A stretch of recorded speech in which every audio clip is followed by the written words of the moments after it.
Fantasy, sports, and politics. Get ready to rumble! You wanna talk smack? You in the right place. So take a step back before I get all up in your Remember, because I don't remember. I remember every bit of this. You're the dudes holding on the phone line. Your voice will be heard, sir. Next caller, please. Oh! Jerry's gonna get him. Fantasy, sports, and politics. Fantasy, sports, and politics. Fantasy, sports, and politics. Fantasy, sports, and politics. Listeners are asking questions about this week's games, not Jerry's personal beef. So what's your thought? Ladies and gentlemen, my cat has completely messed up my settings on my computer. I come to my computer and everything's magnified as if I'm blind and need glasses. I have no idea what he did. JTATM Money, can you help a brother out? Welcome to the show, first of all. Can you help a brother out and help me figure out how to fix this magnifying crap on my computer? Hold on. I'll do it myself here. Go to the top right, and you should see 3 tabs on the top right. Wait a minute. Top right. Yeah, I'm going to the top right. You see three dots on the top right? Yeah, I'm on it. Okay. Click on those, and you see maybe 3 or 4 tabs down. It says Zoom. Nah. Q, what's up, man? Me no. What's up, fellas? What do you mean no? It says new tab, new window. New in private window, and then right below that, it should say It Zoom. says new incognito window. Okay. And Hold on.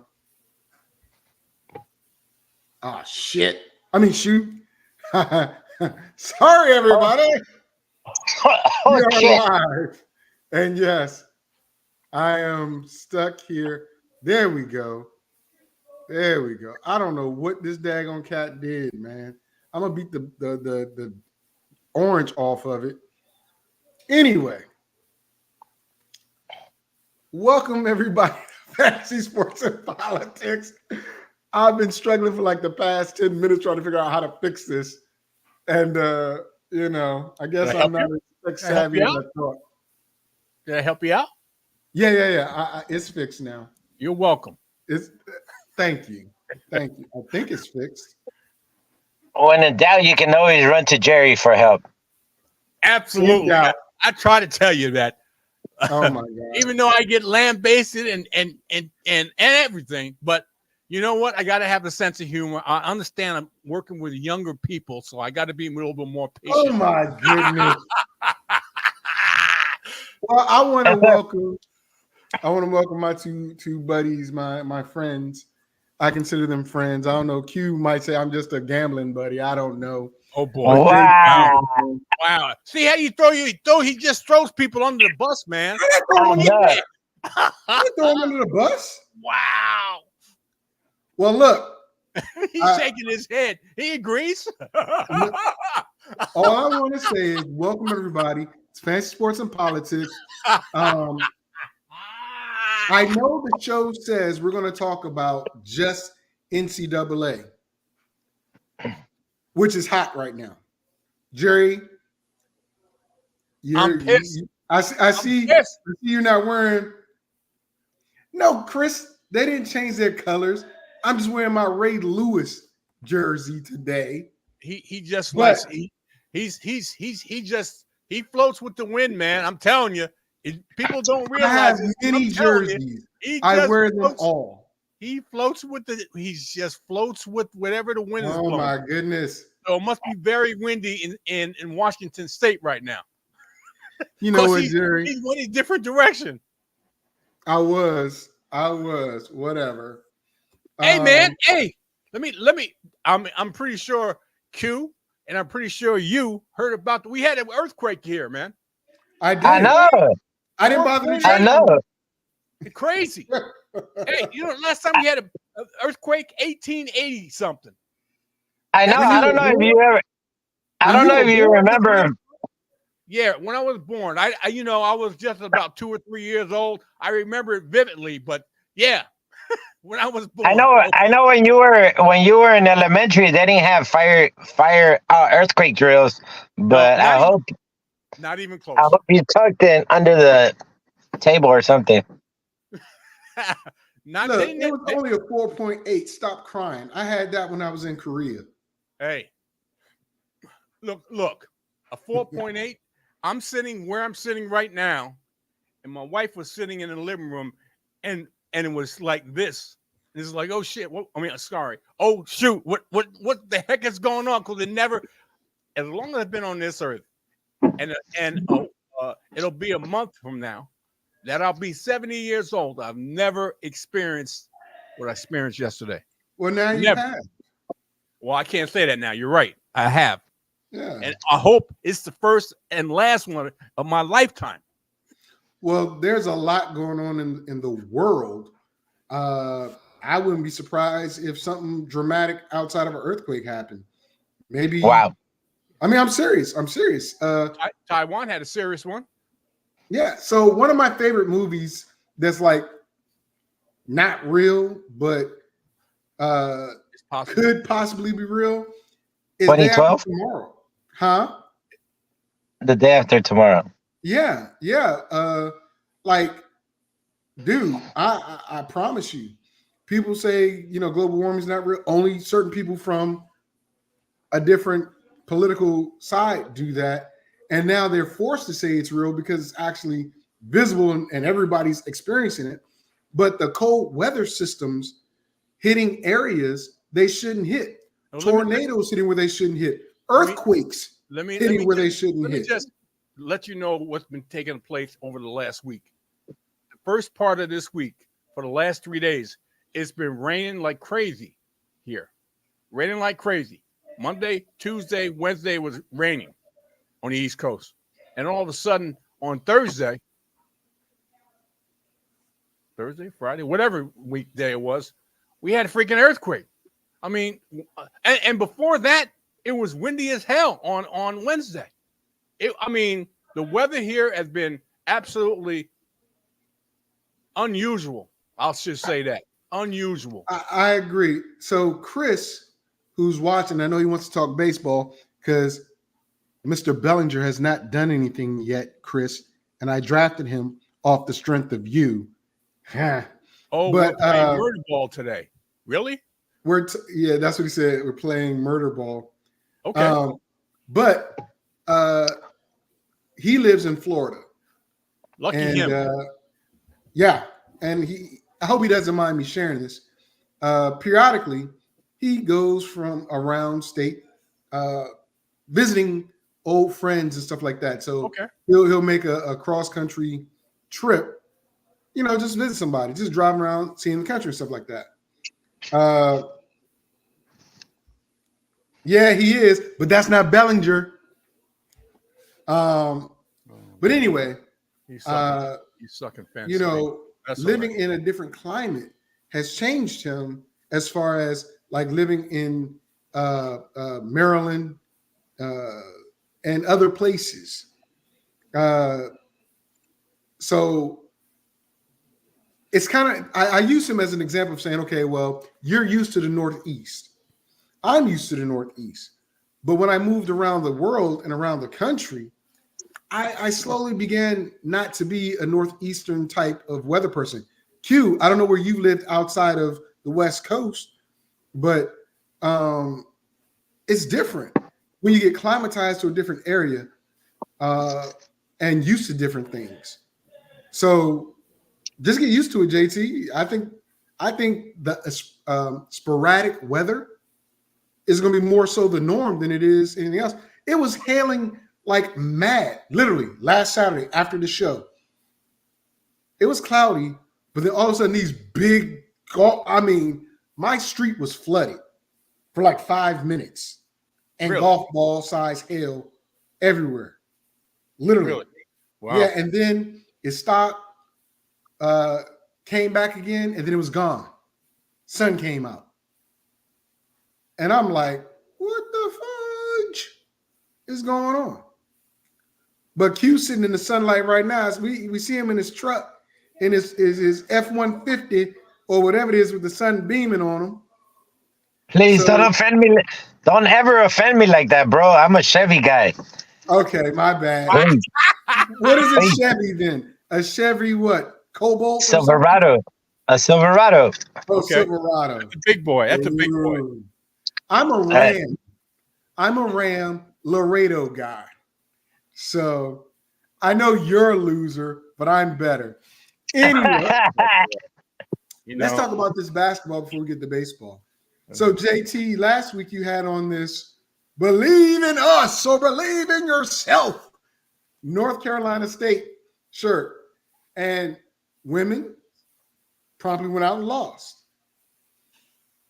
The men won. And I knew they were going to beat Duke because Duke should not, and we said this on the show, had Houston had their point guard in that game, Duke wouldn't have made it.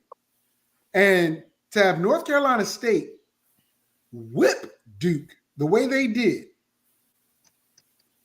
I was a little worried, but UConn's going to handle that butt tonight. But for the men, the Final Four, UConn versus North Carolina State, Purdue versus who's Purdue going against? Alabama. Purdue's going against Oh, no, North you're right. Carolina I mixed State. it up. Yeah, I mixed it up. I'm sorry.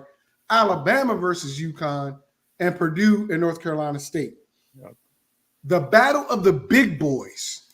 That's why I'm looking at Purdue and North Carolina State. Last week, I don't know if you heard me when I said, because I knew you were on the show, Q, for when we talked about basketball, but I likened North Carolina State's power forward to big baby Glenn Davis. His moveset, his size, and ability. Edie, which Calvin was talking about, who was player of the year last year, is not going to be in player of the year again this year, but I don't know. He didn't get it, by the way.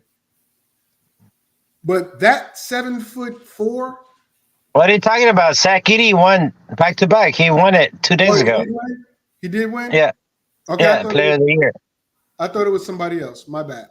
But my point is, you got a 7'4" slender guy versus a 6'4", 6'5" bulkier guy as the main matchups in North Carolina State and Purdue. DJ Burns. He's 6'9". He's 6'9".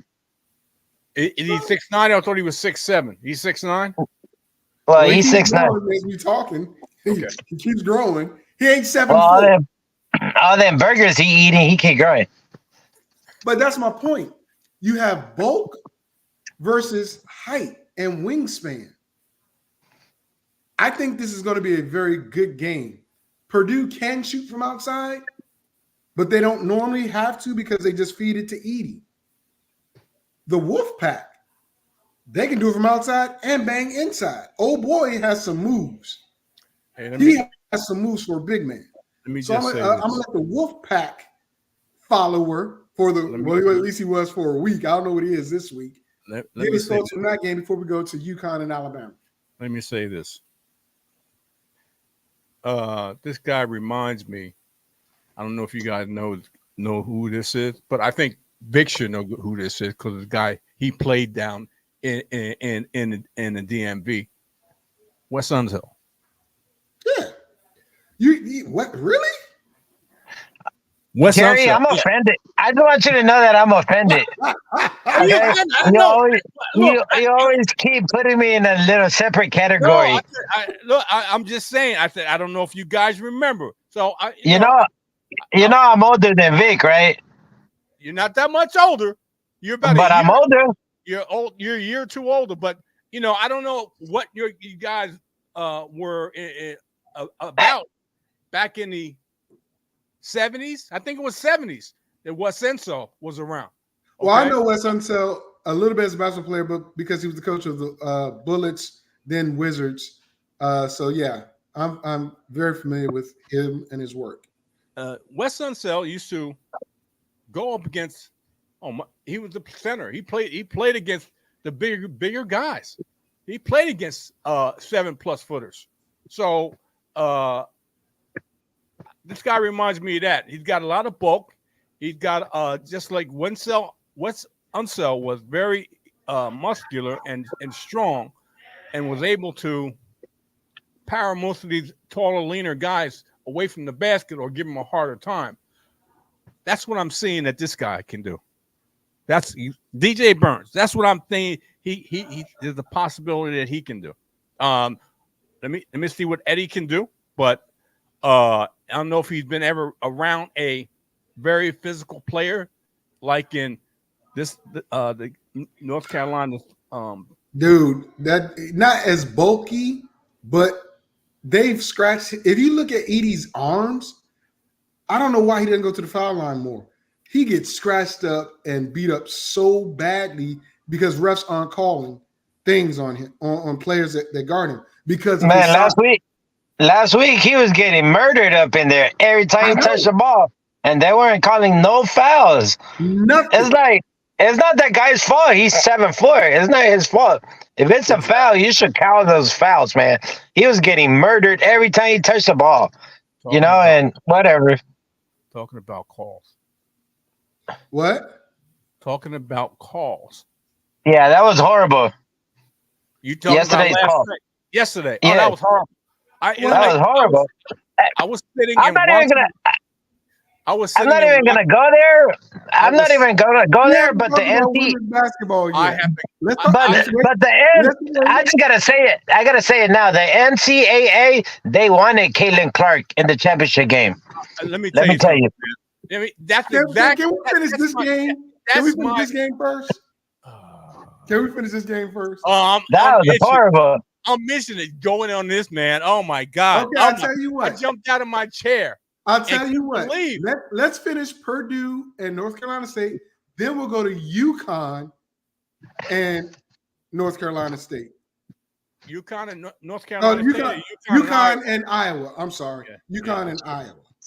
You don't call that. I'm gonna go move to the other side where there's shade. Okay, that's fine. So let's finish talking about this. Q, you can talk while you drive. I think. No, you're holding your phone. Oh my God. We don't want you to hurt something. I'm just moving to the other side of the street. That's it, bro. His wife kicked him out the house today, ladies and gentlemen. That's why he's in the truck. Hey, bro, I told you already, I work on the weekends during non-football season. I know. So here's the question. Here's the question, because JT gave his thoughts on Burns versus Edie, but he didn't give us an answer on who he thinks is going to win the game. So, Q, your thoughts, and I agree with you. He was getting clobbered and not getting calls.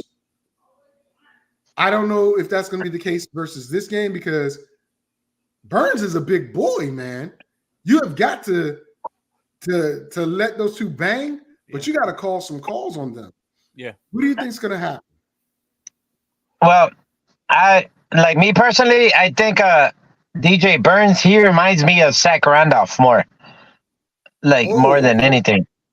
Because Zach Randolph used to bang like that inside the paint, but he could shoot the ball and score in different ways. Okay. But he wasn't that big, though. Zach Randolph, he was. He wasn't that. Zach Randolph was like about 250, bro. Homeboy's bigger than 250. Well, I know, but 300. But Homeboy pushing 300. I think he's not gonna be able to stop Edie this game, because Zach Edie, he's just not tall. He's big too, though. He's not skinny like all the other 7-footers that we've seen lately. He's got mass on him and stuff and everything. So I think he's got enough to push him around, and that height is gonna make the difference at the end. I see North Carolina State hanging it close in the first half, but I think it's gonna be over in the second half. They're gonna wear down, and they're gonna be in foul trouble. Plus, North Carolina, they only go 7 deep. They don't even use their bench. They only go 7 deep. So I think they're gonna be in foul trouble. And in the second Second half, I just see Purdue pulling away. JT, what do you think is going to happen in the game? I mean, you saw my colors last week, so I can't go away from them this week. I got to go with North Carolina State. I think they're riding. They're on a high, and I think they got a good shot of beating Purdue. Yeah. I think Purdue, outside of Eddie, is very vulnerable. Okay, of the type of defense North Carolina State's, I think, is not favorable for Purdue. So I like North Carolina Purdue State. got some shooters, bro. I'm not them guards that they got. They're like over 40% from threes.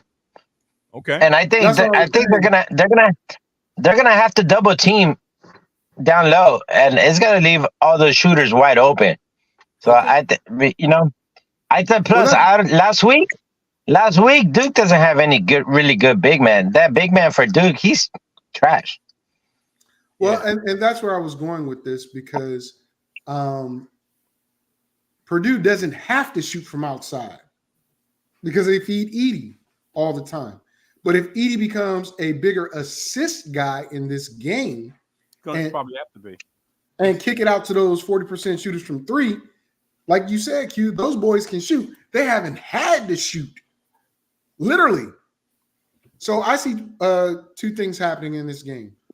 The first is, I believe, once North Carolina State notices that, okay, it's really hard to guard Edie one-on-one or in a zone, they're going to double.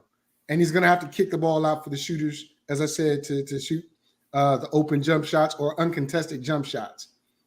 I think Purdue wins because, as you said, Q, they're a better, way better second half team than they are first half. It's like they figure out what the offensive game plan is for the team they're playing. They shut that down and they just continue to go. It's either going to be hack a Shaq style on Edie, or it's going to be we're going to try to run with them and run the score up. Purdue is not famously known for running scores up, but they have in the tournament.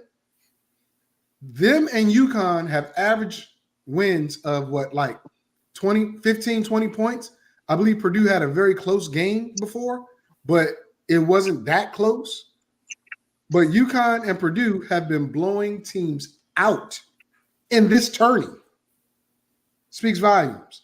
So 2 on Purdue, 1 on North Carolina State. I got some money if JT's interested. I know he's not, but I put it out there for him and the listeners to hear. I think the only way that North Carolina State has a shot in this game is to keep it in the 60s. I think if Purdue scores 70 or more points, they don't have enough firepower to keep up. So they're gonna have to muck up.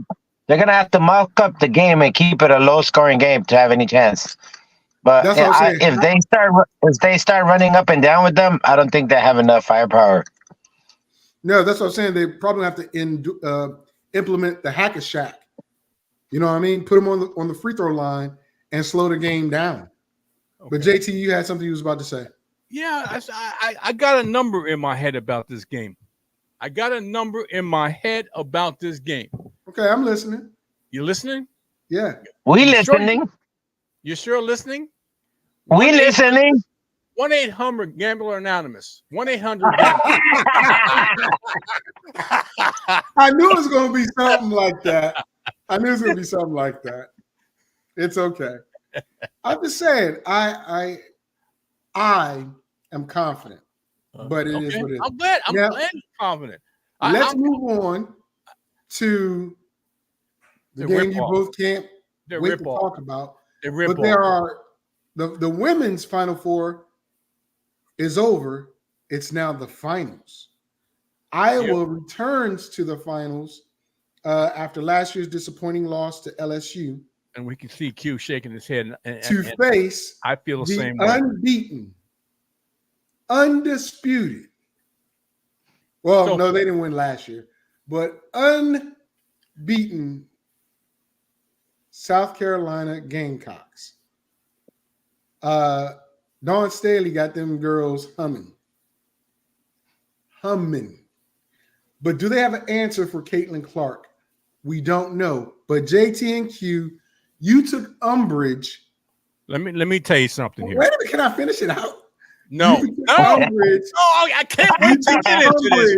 No, I can't wait to get in. I love. He's waiting too long. Let the man speak. Thank you. I love women's basketball. No. You took umbrage with the way the game ended. You didn't talk about how the game was. You're talking about the way the game ended. But go ahead. Can I finish? No, because I love that. Go ahead. I love women's football. I mean, women's basketball. Oh yeah, we know you love women's football. Basketball, as you know, for years. I've been propping up women's basketball for absolutely years, and Mr. FSP has been kind of brushing me away with women's basketball. Well, women's basketball over the last 3 years has exploded. And to have a game decided by the refs, more or less, last night was a damn shame. I got to say that.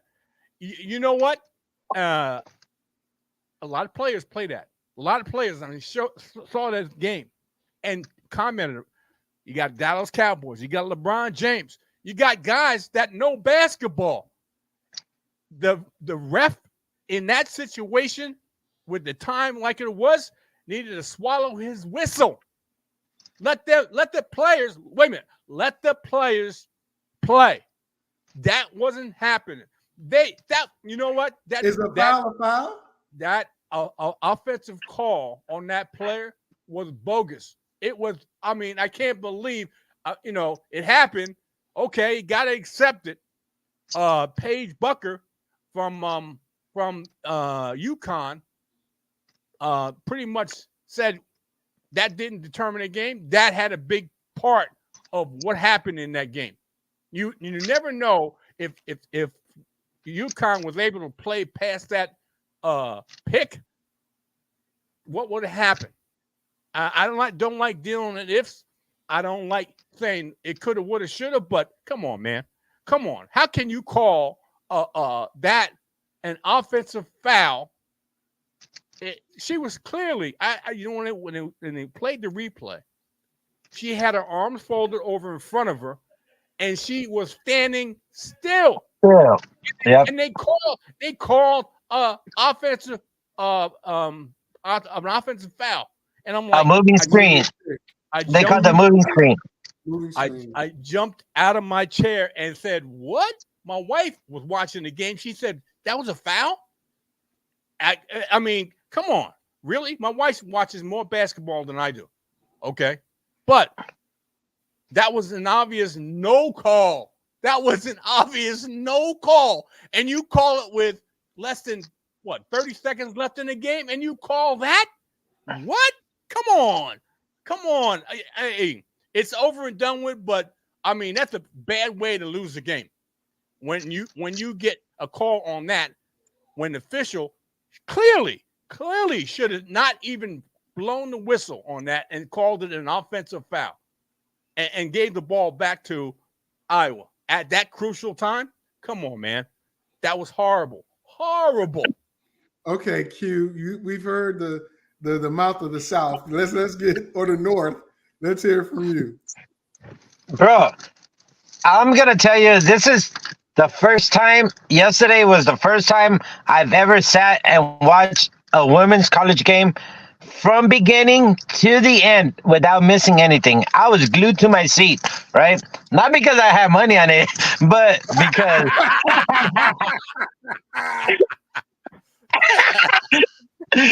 But I was genuinely interested. And let me tell you, man,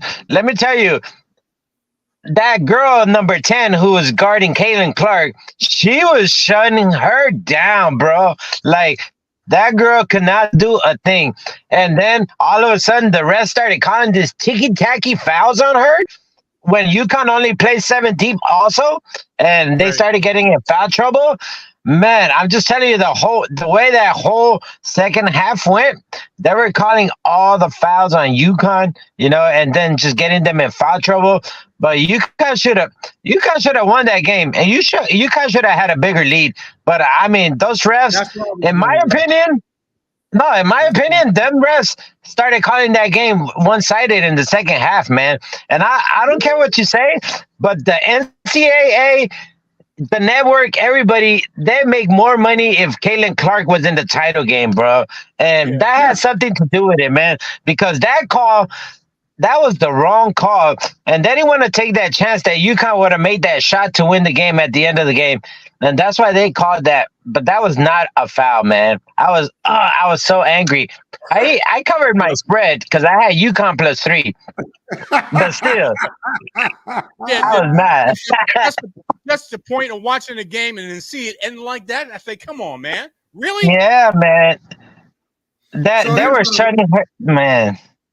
Go ahead, Q. I'm gonna let you get it all out. Go ahead. I was just disappointed, man, because UConn was the better team, and the refs had a lot to do with that outcome of that game, and then how that game went in the second half.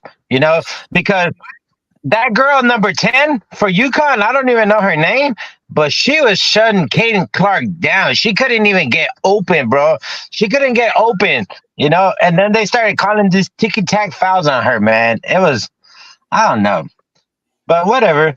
I mean, in my opinion, UConn got robbed, and all I got to say is nobody's talking about South Carolina, bro, and they're undefeated. And they're not. Nobody's talking about. All they're talking about is Caitlin Clark. Man, I think I got South Carolina winning this game, bro. They're the better team. They're way deeper, and they got size. They got shooters, and man, I'm ready for South Carolina to win. I was going to get to that, but let me talk about the game last night. You said something that was very important, and that I had the same feeling. UConn should have been up big in this game. They should have been. They should have been leading this game. I don't know why. Can't explain, why things didn't go the way they were supposed to be going, or they should have been going. But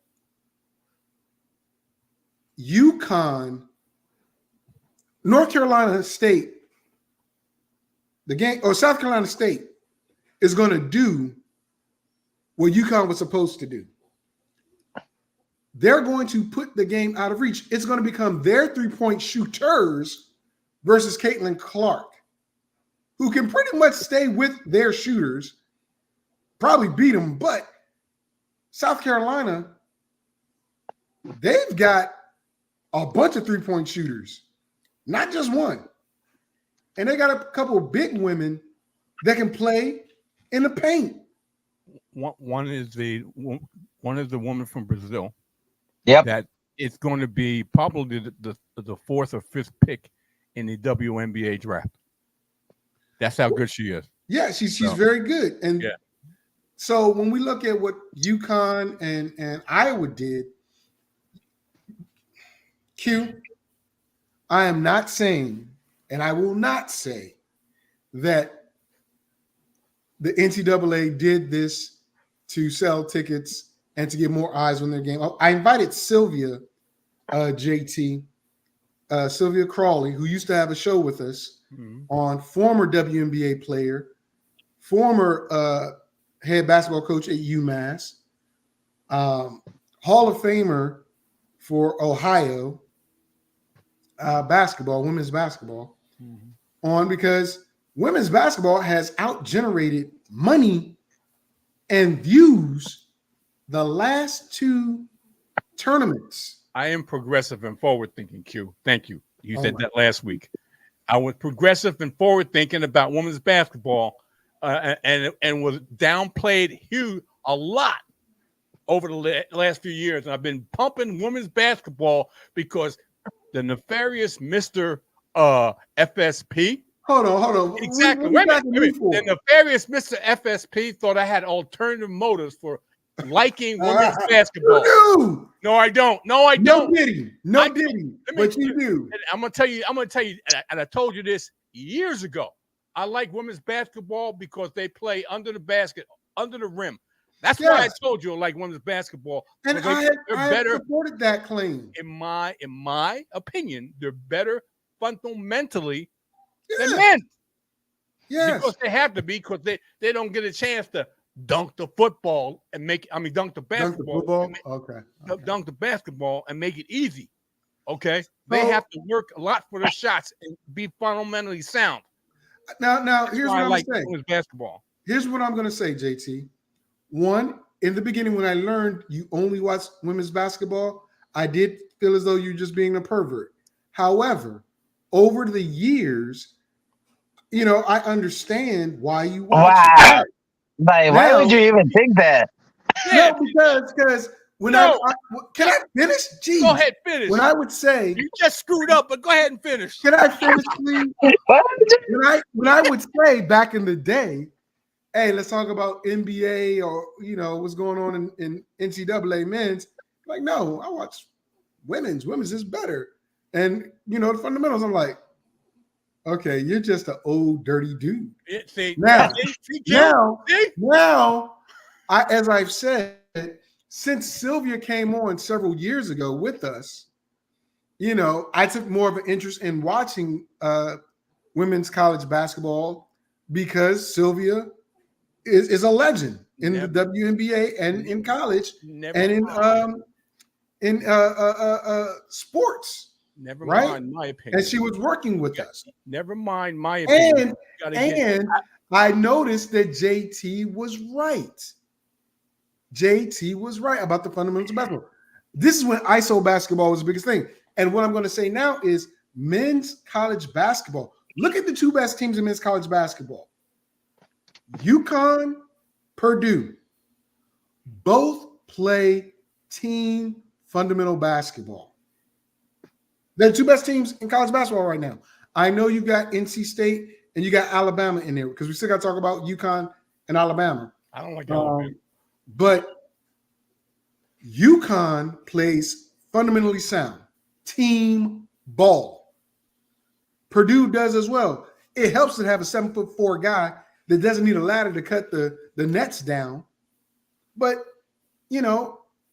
women's basketball has become very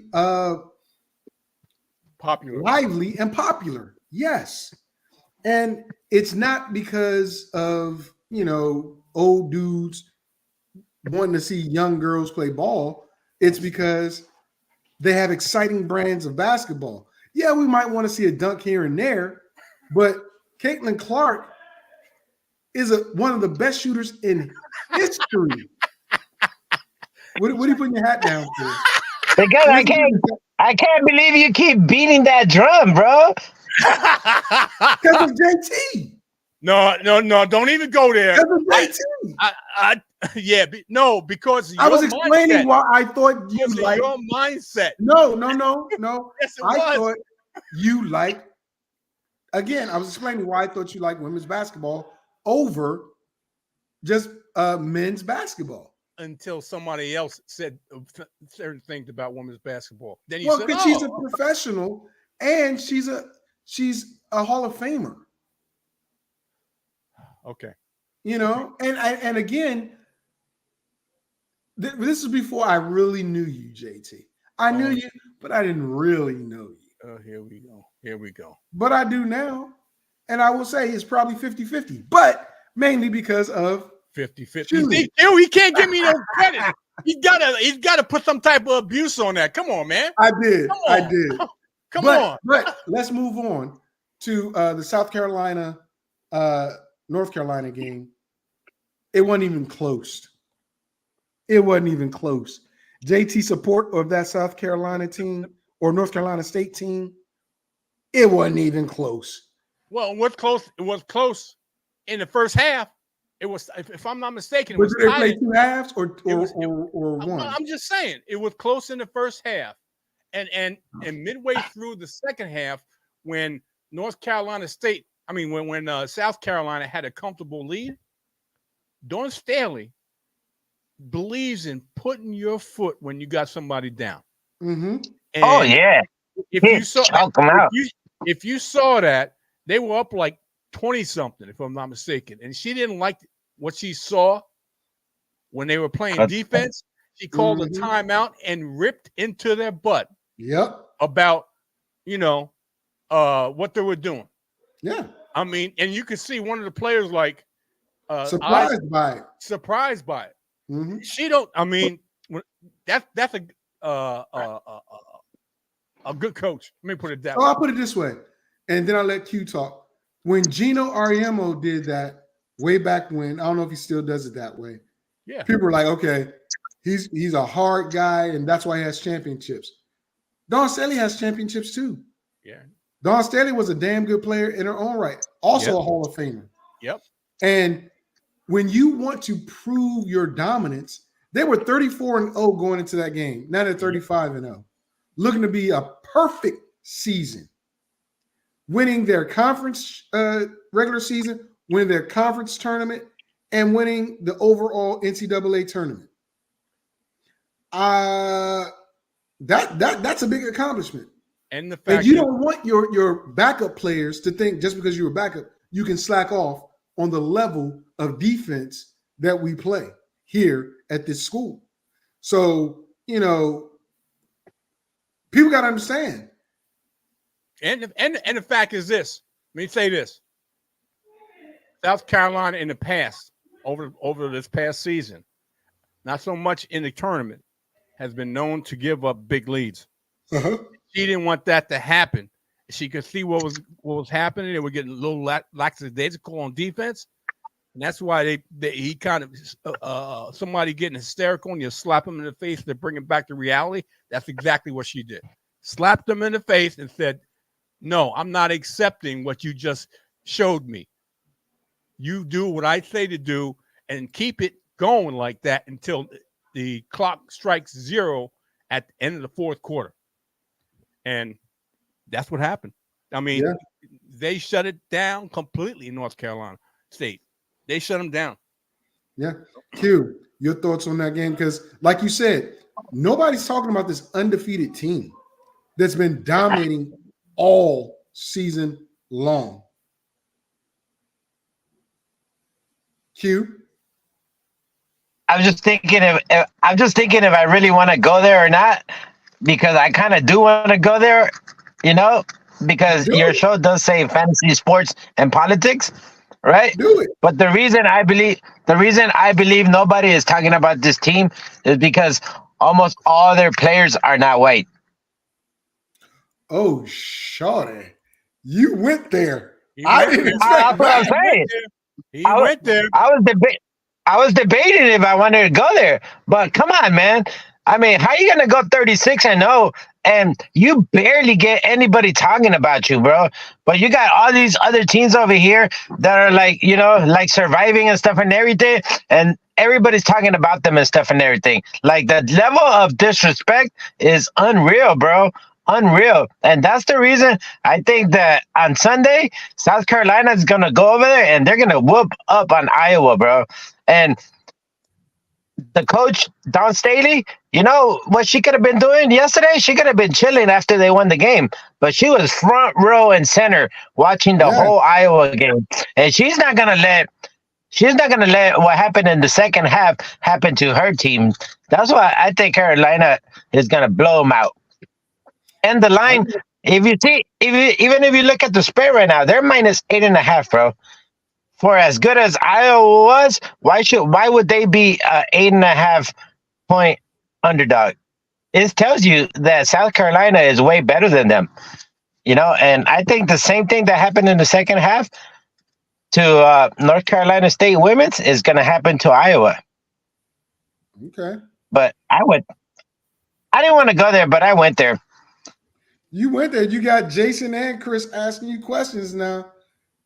I can't read it. Oh, my bad.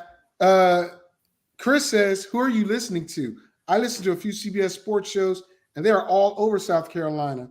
And Jason says, ESPN had a lot of both teams last night. So Well, And, yeah, just last night, well, they're one game away from the championship game. But I don't watch CBS anyways. Like maybe that's regional coverage, but like just like national coverage, I haven't heard much about South Carolina at all.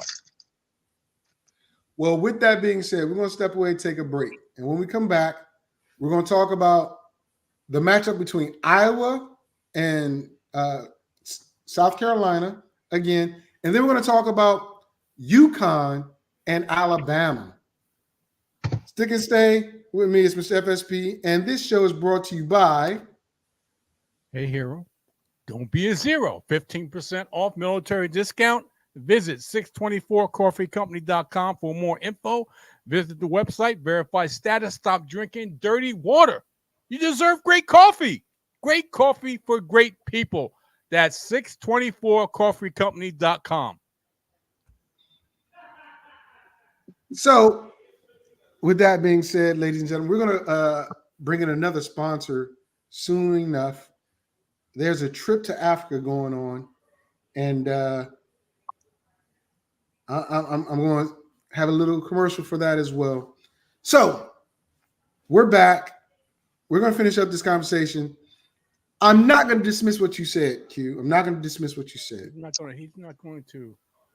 What? I mean, I know it's a subject that people would rather not talk about, and then they'd rather just try to like not even go there. But I mean, when push comes to shove, bro, like I don't know what to. I'm just gonna leave it alone. My northern accent, northeast accent. Okay, he don't like coffee. Coffee. So Whatever. I want to get to this. I really want to get to this, but we got to finish this basketball up. I think you have something legit there, Q. My opinion. I think Caitlin Clark is she is the face of women's basketball. Not just college basketball. She's dope. She's dope. She's one of the best shooters I've ever seen. Yes, she's broken men's and women's records as the all-time leading scorer. Well, deservedly so, I think. I mean, she was lights out. I've seen her do things, shooting from almost half court. The girl is bad, bro. The girl is bad. Yeah, she is. But I think because Dawn Staley's team is who they are, it might be a little bit of bias, maybe not. But the team has played well, that they're undefeated. Caitlin Clark is Iowa's team. They have other shooters, yes, but Caitlin Clark is Iowa's team, my opinion. And without her, the eyes are not on this upcoming game for the championship. Well, I agree with that. So she's the big drawing card. That's why I know. That's what I was saying. Yeah. That's why I think that call got influenced yesterday. Because, man, like, come on. You know, that's what the NCAA women's basketball wanted and needed. They needed Caitlin Clark in the final game. Well, with that being said, Q, I was going to say, if Iowa didn't make it, the NCAA would have to, or women's basketball would have to flip-flop to the undefeated streak of South Carolina. Right. They really would. Because the story here is, can Caitlin Clark be stopped? Not can Iowa win their first women's championship. Not can South Carolina win their third championship in 4 weeks. I mean, in four seasons. It's not about that. It's can she be stopped? I'm going to tell you, it sucks that moving screen, whatever it was called. That wasn't a moving. She was. We know that, JT. It sucks that it was called, but this is why I'm a supporter of Neil. Did you know the old boy? I forgot his name that quick. DJ Burns from North Carolina State got over $500,000 in nil money just in this tournament alone. That's in 1 month. $500,000 in nil money. What do you think Caitlin Clark got? What do you think Iowa got? What do you think they will get now that they're in the championship 2 years in a row? I'm just saying there's a lot of truth, in my opinion, to what Q was saying. But let's talk about Alabama and UConn. Alabama's too streaky for me. And hold up. Yes, Ice Cube did make a $5 million a year contract offer to Caitlin Clark to join the Big Three when she graduates. She's declared for the NBA draft, though. Her and Reese have declared for the NBA draft. Caitlin's not going to make $5 million in the NBA unless it's off endorsements. The WNBA cannot pay her $5 million. I don't know where Cube's going to get $5 million a year to pay her, but he was willing to do it. And she would kill those dudes. She would literally kill them unless they play dirty rough ball with her. But I would love to see it. I would love to see it because there's former NBA legends and former NBA players that play in the Big Three. And if she can like murk them, she might be like, hey, let's put her in a real NBA game. Not going to happen, but could see. But anyway, where's I going? Alabama and UConn. Bama is streaky. They're extremely streaky. I don't like Alabama as a whole. I don't. They can run, but so can UConn. UConn got two big dudes I love, Dante and the other kid. They can bang from both sides, but they can also shoot from outside. And they play tenacious defense. They haven't had a game in closer than 15 or 20 points in the tournament. I think Alabama's a sacrificial lamb. I really do. They're going to get mollywopped in this game. Bama, they defeated Clemson, who overachieved majorly to get where they were. And Alabama, they dug in deep and found a way to beat them. I think if UConn runs with Alabama, they'll beat them. I think if UConn plays small ball with Alabama, they beat them. Alabama has one or two good players. You get one or both of them out of rhythm, it's over. My thoughts, we're going to go with Q first, then JT. Bro, I honestly think UConn's going to score 90 points on Alabama, bro. Yeah. Like, I think they're going to score at least 90 points on them. You know, and then the thing is, Alabama is a three-point shooting team. That's the way it is. It's no ifs, ands, or buts. You know, they're a three-point shooting team. But the problem that they're going to have is the two guards for UConn, they are great defenders, bro. And they're going to be defending them at the three-point line. And I don't see those shots dropping, man. And the only chance I see Alabama has, if it's that guy Nelson, their center, if he starts going off and hitting shots, right? But honestly, I think he's going to be in foul trouble trying to guard Klingman. You know, so yeah. I see UConn winning by at least 15 points, bro. By at least 15 points. And I really honestly believe that they're going to put up 90 points on Alabama, bro. Alabama doesn't have they don't have.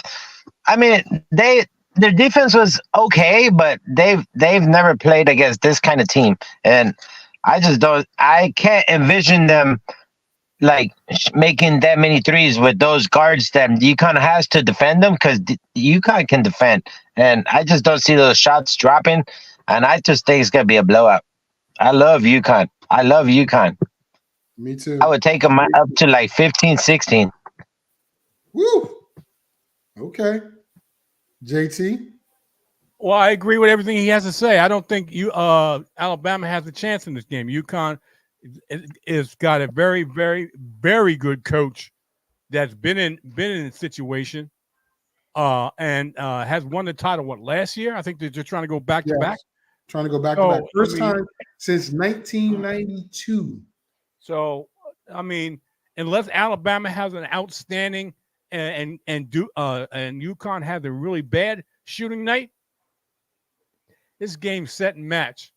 I mean, it's just a matter of not when, not how, but when. Just, I mean, that's just exactly it. I mean, I think it's over. UConn is going to end Alabama's dream trip.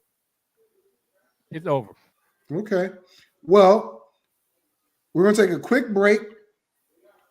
When we come back, we're going to talk football. The Stephon Diggs trade that just made the Houston Texans, in my opinion, a bona fide threat in the AFC. JT shaking his head already. No. Well, we'll talk about that when we come back right after this.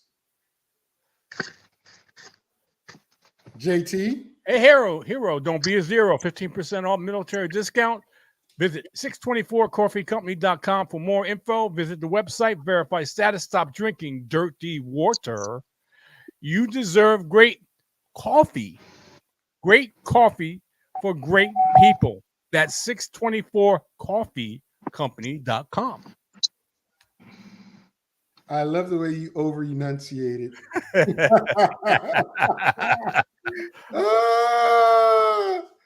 Anyway. Here's the thing, man. We knew that there was some issue in Buffalo. Now it's in Texas. It's in Texas. But Give me like 1 minute. Go ahead. All right. Stephon Diggs has been traded to Houston.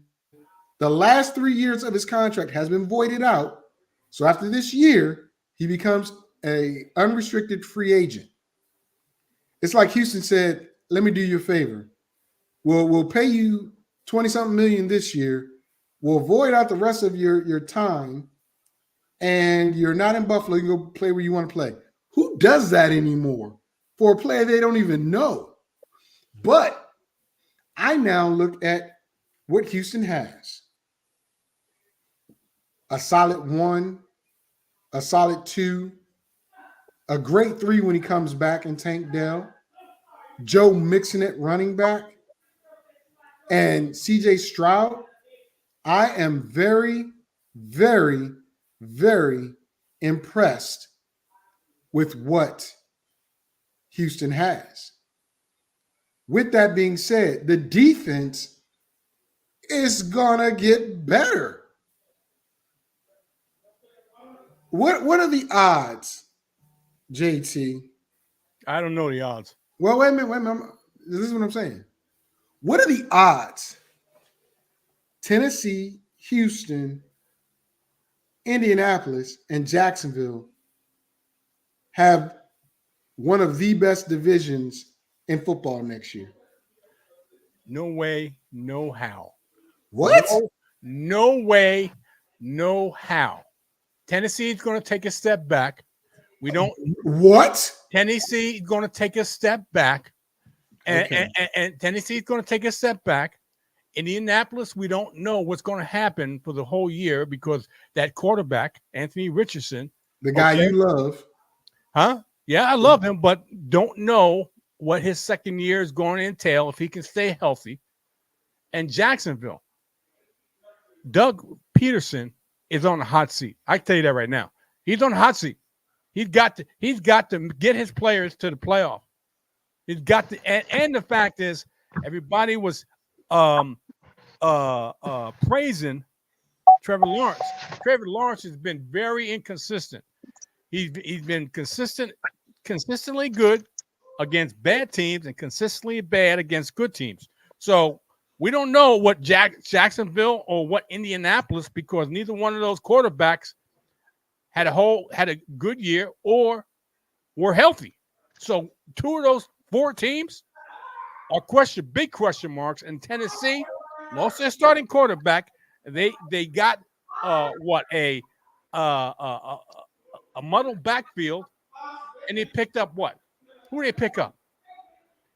They picked up Calvin Ridley. Okay. And they got DeAndre Hopkins. Okay. And you got Will Levis, a second-year quarterback. Okay. You don't know what you're in for. And their defense ain't all that. Plus, the pass defense in Tennessee was horrible. And then two teams you named, the Indianapolis Colts, Jacksonville Jaguars, like to throw the football. They like to throw the football. So I don't know why you say they're going to be one of the best divisions. No, I tell you no. And I used to be a AFC South fan, but I'm telling you right now, they are not. They got one team that is a solid team in that division, and that's the Houston Texans. That have one solid team. The other teams have a lot of question marks. A lot of question marks. Well, here's what I'm gonna say. Q, you stepped away when I brought up the question. So I'll say it again.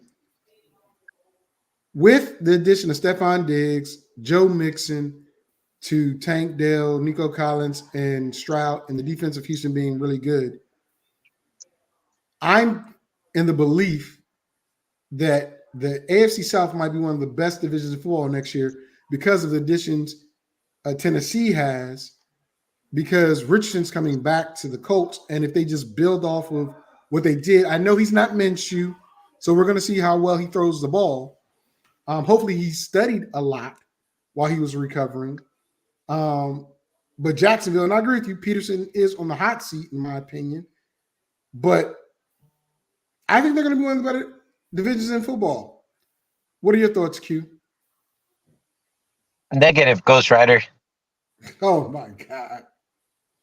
Hey, like, come on. Like, the only good team in that division is Houston, period. Okay? Houston. Tennessee defense sucks, bro. Their defense sucks. They have like nobody on defense. They didn't do nothing to upgrade their defense. They're gonna be horrible. Like Will Levis, he's gonna be trash, bro. Like he's gonna be trash. Okay. The only team that I see maybe giving them some kind of like a run is the coach because of Richardson. You know, because I love that head coach they got. He's an offensive genius, and he's going to put them in great situations. So they're always going to have a shot to be in games as long as he stays healthy. But other than that, I don't even see that division being competitive at all. Thank you. Like other than Houston. I definitely agree. I mean, too many question marks in that division. There's too many question marks. So here's what I'm going to say. I disagree with you both. Okay. I believe that Tennessee will probably be one of the better teams as where they are in the draft this year. I don't see how you can think that Tennessee is going to be a good team, bro. I'm glad you can't see me with some glasses. Oh, boy. Wow. Will Levis, I believe, will have Alt at left tackle for him if the Chargers don't draft him. That's a big anchor on your offensive line to help go with the offensive weapons you have and to throw the ball. I think Tennessee will, if they get him or if they don't get him, they'll get the other left tackle from Washington State. Not Washington State, from Washington, who's second best left tackle on the board. And then they spend the rest of their draft capital on defensive players. I really think they do that. And I think Levitt showed me enough to back up off of him a little bit, to give him a little bit of rope, right? We understand Houston's going through a offensive scheme change. We understand that. We also understand they need to upgrade their defense. So who did they just get to put on defense? Snead, one of the best cornerbacks in professional football. So you get a couple of linemen to go with old boy. I forgot his daggone name. The defensive end / outside linebacker, Landry, and you get a linebacker or two. You can make a big difference when you got a shutdown corner on one side of the ball. I'm just saying, the one team I'm worried about is Indianapolis because I don't know what Richardson's going to do. And who's the backup in Indianapolis now? It's not Minshew because he's gone.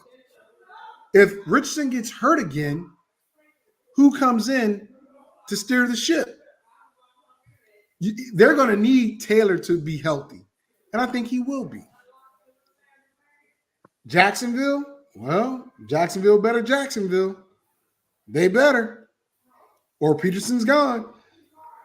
On the way out, the defensive coordinators made the statement when he left and he was fired.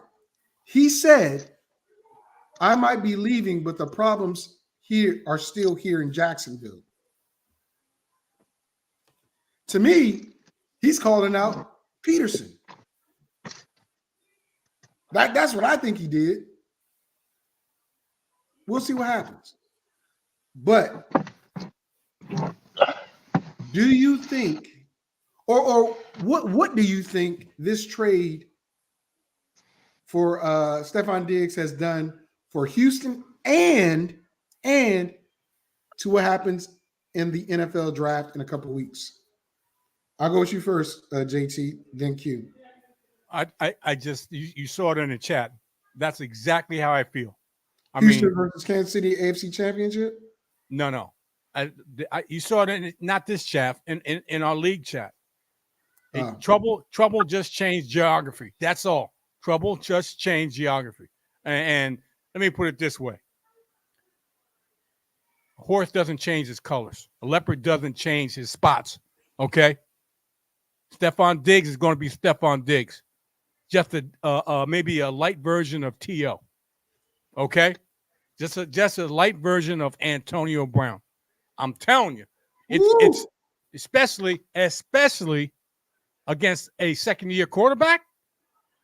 Okay.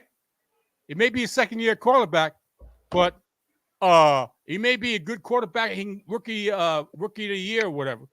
But you think he's not going to get tested by Stephon Diggs? Oh, hell yeah. Hell yeah, he's going to get tested. More than once. Who's got a bigger name, C.J. Stroud or Allen? Who's had a bigger name? Allen, without a shadow of a doubt, has a bigger name. And he gave him fits. They had it brush up in the first game of the season when Stephon didn't get enough of the ball. And Allen yelled back at him, it's only one damn game, man. It's only the first game. That set the tone for the rest of the season on what their relationship was. So trouble only changed geography, and I'll end it with that. So Q, do you share the same thoughts as JT, or do you have a different point of view? 100%. Like 100%, I share the same as JT. Like, I in my mind, it's mind blowing to me. Like, they had enough weapons with Nico Collins and Tank Dell and their tight end Schultz, and when they added Mixon, I think they were set. You know, I don't think they need. I think now they have too much offensive overload, and it's going to get in the way, and it's going to be disruptive. You know, because he's not. He just when he got traded, he adjusted his contract, so he's going to become a free agent next year. Okay, so what does that mean? That means he's going to want targets this year, so he could get a bigger payday next year. And I just think it's going to cause trouble. Yep. You know, I didn't like that move at all. I think they had enough with what they had, but I mean, we'll see. But yeah, I agree with Jerry 100%. I didn't like that move. Like, I'm not a big fan of Stephon Diggs, you know, like he hasn't won anything. He's never won anything. You know, Well, so I disagree with you guys. Of course. He of course. he going with the name. That's all right. No Stephon one's going Diggs. with the name. What I'm saying is, Stephon Diggs probably did need to leave Buffalo, and the fact that Tank Dell is, you don't know when he's returning from his injury. Look at what's in the South. We just talked about the AFC South. We just talked about it. DBs aren't that great. Snead is the best DB in the South right now. Houston can run roughshod with Diggs. If we're talking about his talent alone, I definitely disagree with you guys. But you guys are talking about his attitude as well. Absolutely. And I understand that, and I get that. However, we're talking about performance. Not his attitude, but performance. Not his attitude, but performance. And pairing him with Mixon, Collins, who has a little bit of an injury history, as well as Dale, who's coming off of I think it was a hamstring, or it wasn't an ACL, but he was out for a while. You need that. You need that. And I'm telling you, Tony just said what I was about to say. That's where he's going next year. Especially when we get to the next topic of Rashee Rice, somebody else you love. Well, I told you. That's where he should have. That's where he should have gone this year. Yeah, exactly. Because he needs a quarterback and a head coach to rein his ass in. Plain and simple. But he couldn't get traded to Kansas City. Buffalo's not trading him to Kansas City. You don't know that. And, dude, they were not trading to Kansas City, their chief rival, to get to the playoffs. Let me put and it this make way. it to the playoffs. Let me put it this way. If you give enough picks, you would. Well, And Houston and was Houston came wait a to minute, Buffalo. JT. Wait a minute. And was Kansas City willing to pay the money and do what Houston did with the contract? Ain't no way they were going to do that. They wasn't giving Hopkins that type of stuff. And right here, this is what I'm getting to. Salary cap issues. They couldn't do it. They couldn't do that last year. Now, next year, when he becomes a free agent, it's a real possibility. A real possibility. Well, let me put it this way: if he has the same attitude, and I say, a leopard can't change his spots. Then first time he feels like he should get the ball and doesn't get it, he's going to go off. He's going to go off on a second-year quarterback. He's going to try to take advantage. Really? I'm not saying he won't. Saying he won't. But I will say this. He has up and down years. Last year was a so-so year. I think goes over 1,300 yards this year. And I think he gets 7 to 8 touchdowns. In that system that runs the ball heavily, he's going to probably get the majority of the targets, even though Schultz, which is a good point Q brought up, is going to be their red zone threat along with Nico Collins. Oh my God, you don't understand. But their big threat is going to be Diggs when they do throw the ball down the field. And I've said this before, and I'll say it again. Every quarterback has their favorite target.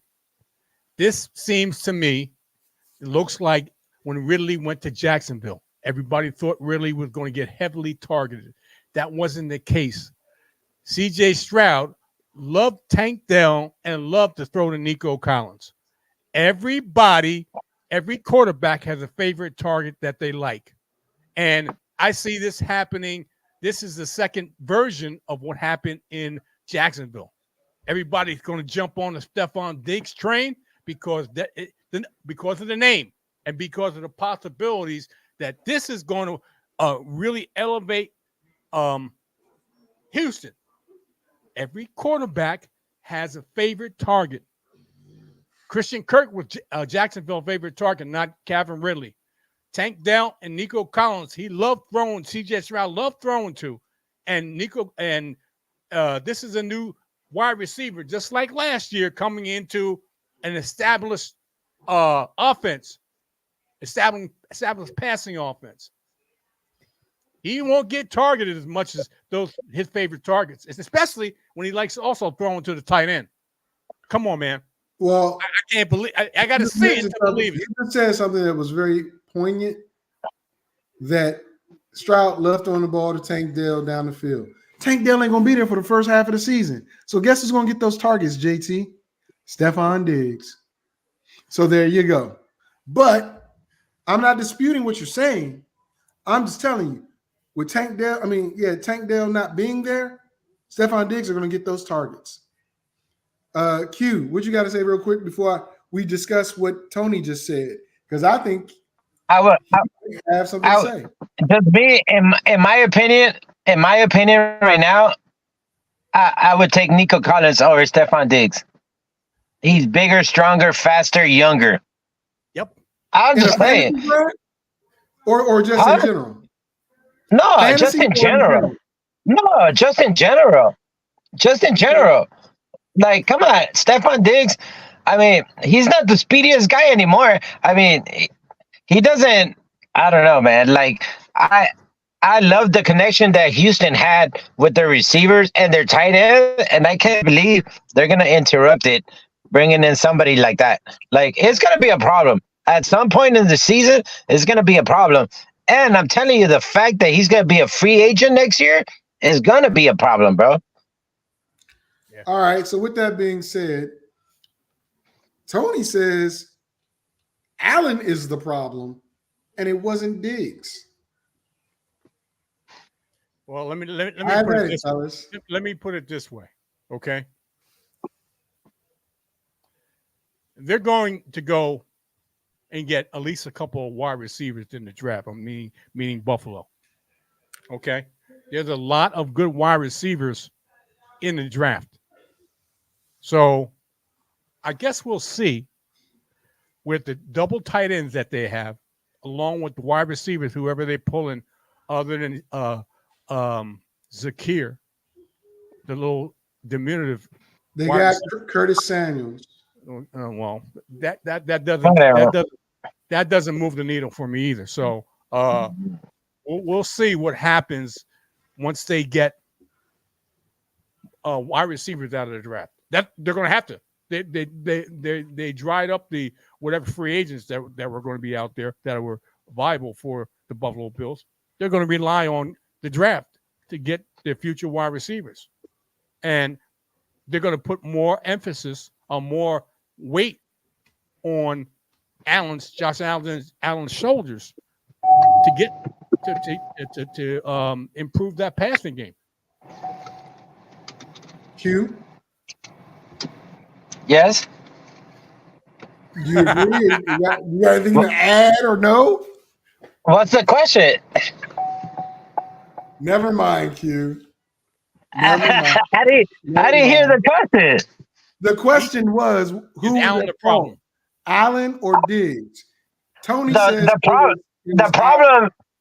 problem is the offensive coordinator in Buffalo, because they just want Josh Allen to do everything. Josh Allen do this. Josh Allen, instead of dinking and dunking, they always want the big, great play and stuff and everything.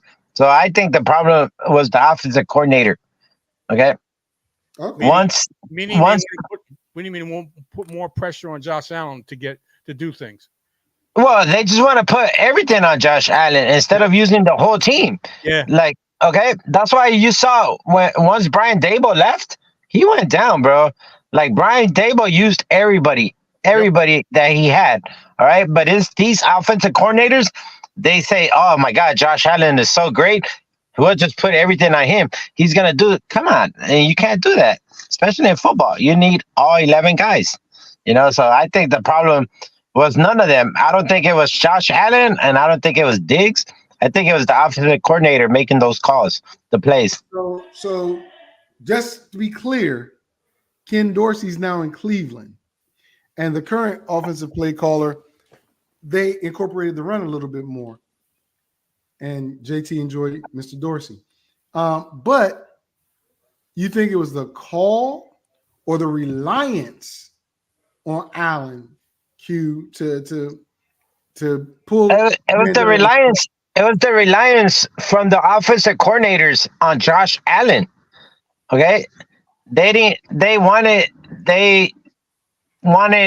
to make Josh Allen do everything for them, like instead of like using everybody else that they had. He's not Patrick. He's not Patrick Mahomes. He's not. Far He's from not. it. Well, speaking of which,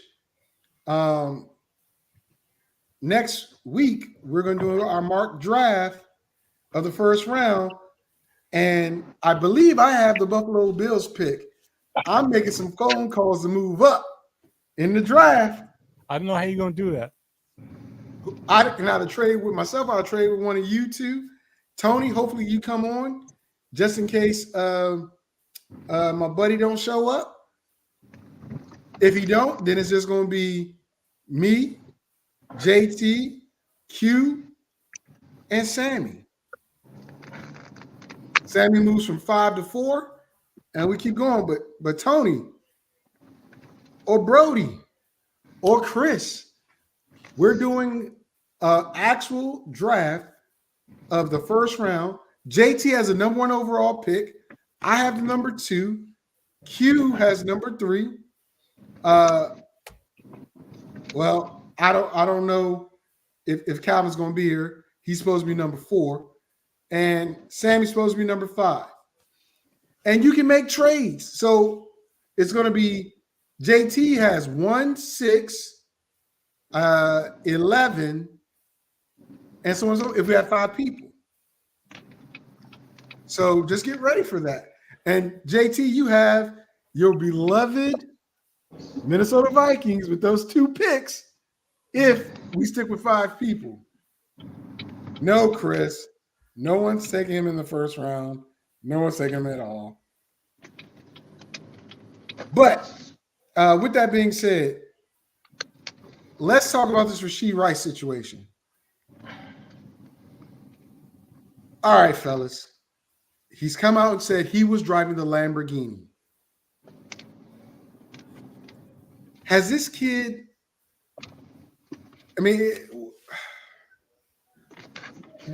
what do we expect his punishment to be from the NFL?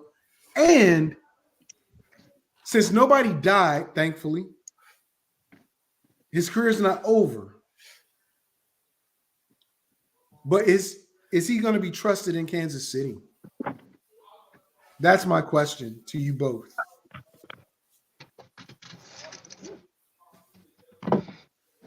I think. Oh, go ahead, Q. I think he's gonna get a slap in the wrist because Kansas City needs him because they don't have any receivers. So I think that's totally the wrong way to go about it. I think he should get a good punishment for what he did, but like the saying goes, if you're a star, you get away with murder, So I think he's just gonna get. I don't think he's a star. Well, he's a star for Kansas City.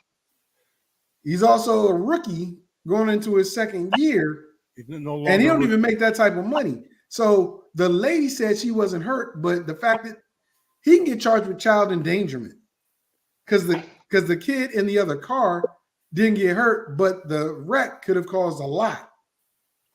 Could have caused a lot. You know how many things have happened in Kansas City over the last couple of years off the field that they just brush away and stuff and everything because they got Patrick Mahomes and they got a chance to win championships and everything. So that's how it goes, bro. Like, they just brush it under the rug.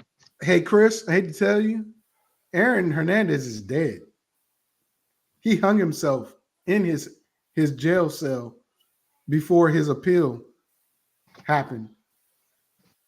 And the rumor is, allegedly, because he was not guilty, because during the appeal, you're not innocent or guilty.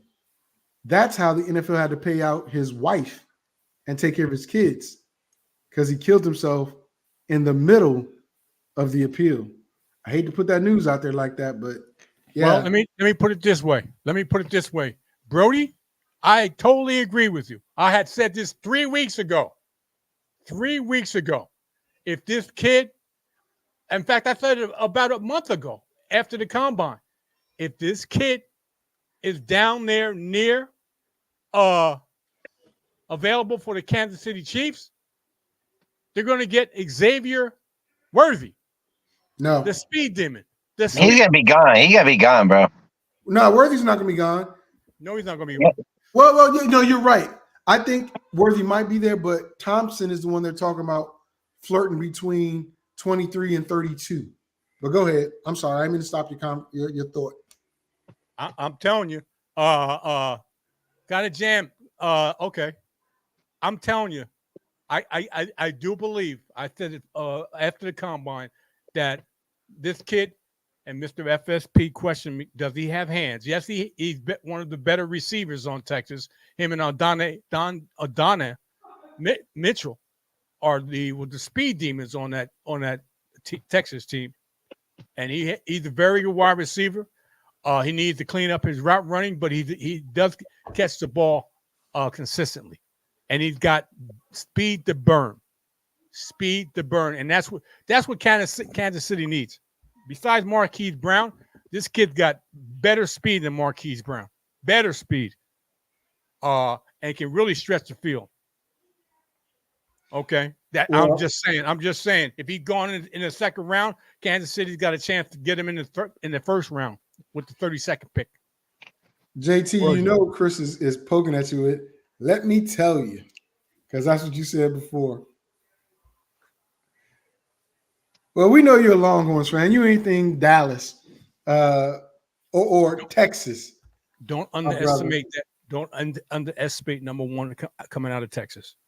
And that's no, I got you. His speed is superior, but his hands are okay. They aren't that great. They're good, but not that great. But that leads me to what we're going to talk about next week. Our draft. If it's just the four of us, adjust accordingly. I'm looking. If we stay with 5 people, that means I have the 7th overall pick. I'm looking to move up. So if somebody's interested, I'm interested with the 3rd pick. I'm interested in trading down. Well, let's talk when we get off. Yeah, then, brother. But if we go to 4 people, all I can say that means I got number 6. All I got to say is I'm full of surprises. Well, you got to make some phone calls. You got. All I got to say is I'm full of surprises. I'm not to say that I'm going to move up or down. I'm just saying I'll be full of surprises. I love that Bowers target, man. But he's not going to go that high. Bowers is not going that high, bro. Bowers is going to be top 15, guaranteed, bro. But he's not going to be number freaking 5 where the Chargers are. No way. No way. He might go after Dunzier and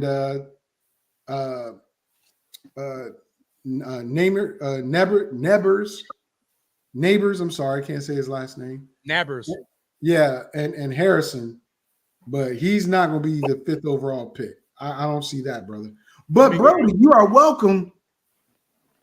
Oh, you said if they trade back? I can see that too. If they trade back. But with that being said, please be prepared just in case it's just 4 of us. And if it's 5. I want to get something off my chest since we're talking draft. Go ahead, man. How the hell what's his name? The Michigan quarterback. What's his name? Oh, McCarthy. JJ McCarthy. How the hell did he go from a middle second round pick to being like a potential fourth pick overall? Like, what did he do? What has he done? What has he done since the championship game that made him like skyrocket? Other than Jim Harbaugh praising him. Let me Well, tell there you you something. go. I'm gonna There tell you you. go. I'm gonna tell you exactly why. He was born that way. That's all I got to say. He Oh, was born Jesus. that way. Oh, Jesus. He was born that way. That's all I No. got to say. We're not going to go there. Yes. We're not gonna Hey, go there. He was Hey. born that way. come on. It's the same thing that what you call it went with the Jets. Come on, same thing. All right. Zach Wilson. Zach Okay. Wilson. I want to say the comments and Are solely mine, not anything Yeah. affiliated with Victor. They're solely Exactly. mine. My comments are my comments. Yes, Yes. exactly. Hey, but I still believe it. Hey, Q, you may not have said it. I said it, but hey, he was born that way. Okay. Exactly. Moving on. Okay. Moving on. Zach Wilson 2.0. Possibly. But put him in the right system. You put him in the right system. He makes good decisions with the ball. I mean, But that's what I don't think you move that's up. for What I'm that's saying for is, anybody. I know, but what I'm saying is, I don't think you move up to get McCarthy. I think McCarthy falls. In my opinion, he won a championship because it was ground and pound, and he made good decisions when he did throw the ball.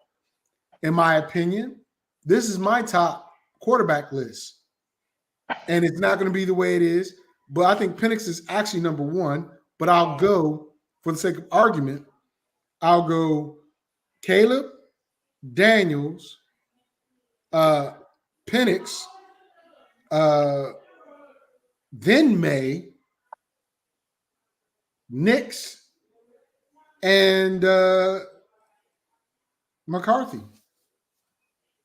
Like, honestly, I would be in heaven if the Raiders found a way to draft Michael Penix. Oh, that's what the rumor is right now. Yeah, that's what the rumor is. The rumor is they're staying at where they are. I think they got what, number 10 or something like that? 13. They're staying at 13 because Minnesota is going to try to move up to grab a quarterback, either JJ McCarthy or something like that. But people are saying Bo Nix is going to go before Penix because Denver is going to try to then jump up so they can get Bo Nix. If that happens, which in my opinion will be a mistake, Raiders going to get Penix, and that's going to be the bomb.com. Yes. For Vegas. Yes. Hey, Like, Tony, JJ is not going. No, shut your dirty potty mouth. He is not coming to us, bro. like another person, Bo Nix, bro. How you gonna play 7 years in college and not even win a title? Like, you can't. You ain't even that good of a quarterback. You're 26, almost 27 years old, playing against 20-year-olds, and you can't win. Come on. Well, I mean, he had a rough time in the SEC at Auburn Exactly. Against good competition. Yes, he wasn't living up to the footsteps of his father, and he goes to Oregon, and he makes Oregon a contender again, but they just didn't have enough defense, and they didn't make it to the top 4. But that doesn't mean he can't be a solid quarterback. I think. I guess. I think he has the ability and the knowledge to do so. Because of his age, he's a little bit more mature than most. But we'll see. So, with that being said, I ain't gonna put up this garbage, Tony. I'm just saying, go ahead. Whoever drafts JJ McCarthy, they just got finessed. In the first round. Yes, they're gonna get finessed. If he moves up, yes, but if he's a lower first round pick, I can see it. But Tony, if you want to make these comments, I'm not going to put them up. You come on the show next week and be part of our draft. Right now, Brody said he'll be one of the people.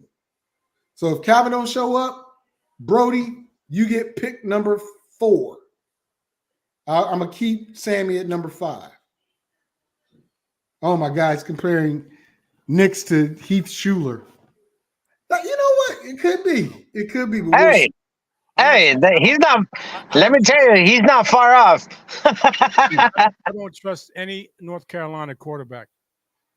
That sounds too much like Mitchell Trubisky, who had one good year, just like Drake May. I don't trust those quarterbacks. Okay. Oh, yeah. They're comparing them to Josh Allen. Okay. Like, Well, come on, man. Drake May, he couldn't even cut it. He couldn't even cut it in the ACC. Come on.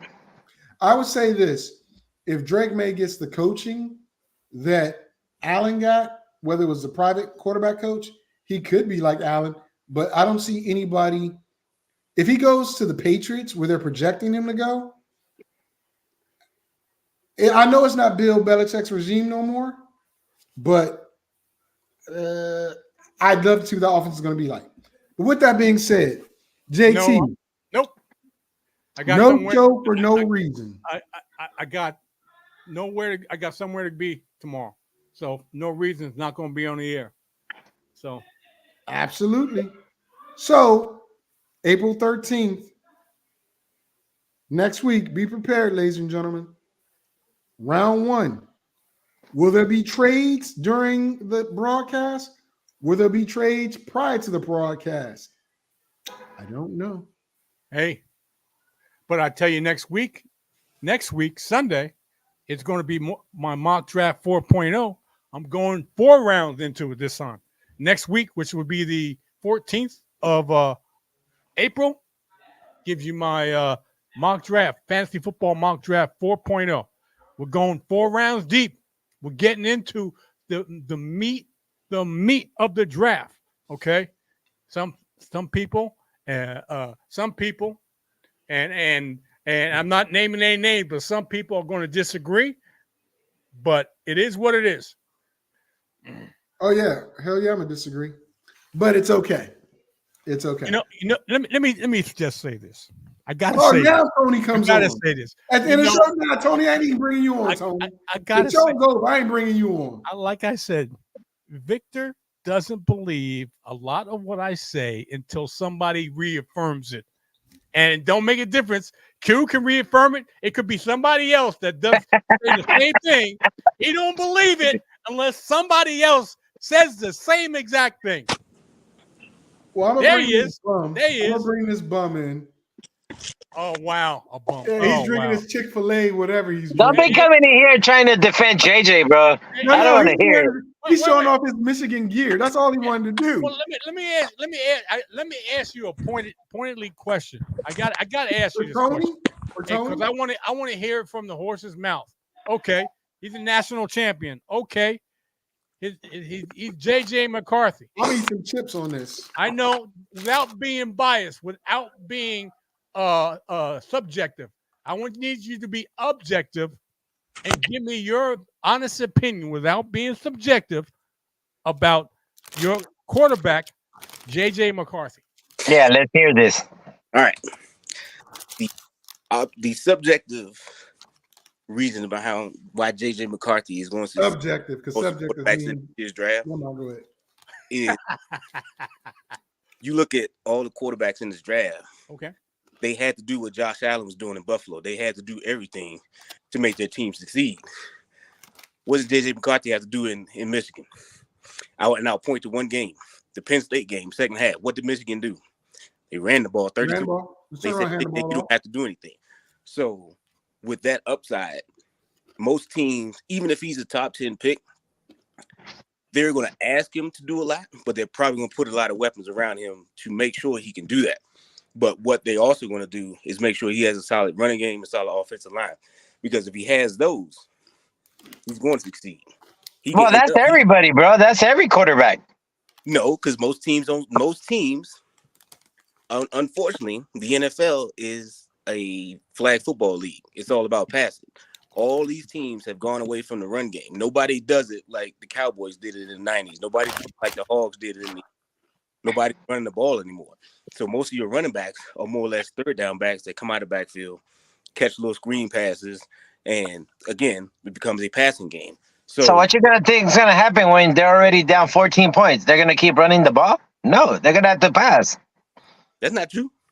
You Check can be this down out. 14 and still come back. Now, if you're down 14 with 2 minutes to go in the fourth quarter, yes, you have to pass. But if you're down 14 at halftime, you got 30 minutes to make something happen. And again, look at what Michigan did. What did they do? Even if they ever got down, what did they do at halftime? Just kept running the ball. Here, check this out. I'm glad you brought that up. This might take another 20 minutes to discuss, but I'm gonna put this out to y'all. I have a theory. The NFL has said the hip drop tackle is banned and it'll be a 15-yard flag. The interpretation is coming from the ref. In my opinion, the big back will return to the NFL within a year or two. Because if I, as 185-pound DB, have to take on head up Derrick Henry, and if I try to take him down on the side or land on his legs or whatever, it's a 15-yard penalty, personal foul. And if I get 2 of them, I'm kicked out the game. I think the NFL is going to trend away from the smaller back and go with the bigger back because the rule has shifted to a bigger, powerful, better player. Well, let me ask you something. Who's the big? What do you consider a bigger back? Because I A think power back. Brian Robinson. Wait. You asked me what type of back I consider a bigger back. Brian Robinson, Derrick Henry, players like that. You only got like 3 in the league. That's it, bro. That's what I said. In the next couple of years, I think they'll trend that way. Well, let me put it this way. I've called for backs that are at least 5'11", 6 feet, 210 pounds or higher. It's my favorite back. So those type of backs are going to be in your world are going to be more important than the smaller backs with their 5'8", 5'9". Okay. I mean, just whether they're tall or not. I mean, just a bigger, bulkier back. Bigger back can carry more weight. A bigger Yes, back I can understand carry that. more You weight. got some 5'10" guys that are like 220. Okay, let's not get Tony off the hook right here. I need to know, is JJ McCarthy a first-round talent in your opinion or not? If I'm the GM of Washington, I take McCarthy over JT Daniels. Oh, wow. Are you serious? Okay. Oh, wow. Wait a minute. Jay, Hey. You for Wait a minute. marijuana. First of And all, Hey, excuse me while I throw up real quick. first of all, Well, Washington has no offensive line. They need an offensive line. It- And JJ McCarthy, look what happened to the quarterback last season. How many times he got hit or sacked? How many picks does Washington have in this draft? 10. 7. No, they got 10. How many picks? Got 10? They got 10 I know picks. our first 4 are in the top. Okay. Top 100. 80 Yeah. or 90 or You're something going like to that. you're going to trust a second overall pick with a rookie offensive line. Basically, that's what you're saying. It's about a business. You got to think about it. If Washington is smart, you've got a defensive head coach. So you take the players you got on defense and you mold them into the defense you want. And you start over the next 3 years, because like I've told you guys in the past, these teams have a 3 to 5 year window to win. If Washington is smart, you take this draft and next year's draft to build the offense. That way, in 2026, you get into your 3 to 5 year window, and you still got all your offense for cheap. Okay. bro, look at the offense. Look at the offensive coordinator that Washington just got. You think he's gonna want to run the ball? No, he's a passing coordinator, bro. Exactly. So come on. And the fact, and I have to add on to this. He will find out how great of a quarterback JJ McCarthy. I have to add on to this because I'll add this to you.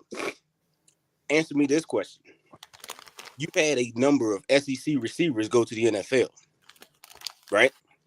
JT Daniels just had spent the whole year with SEC receivers. Outside of Julio Jones, name me an SEC receiver in the last 10 years that has been an all-pro receiver. Justin Jefferson, Lamar Chase. Yes.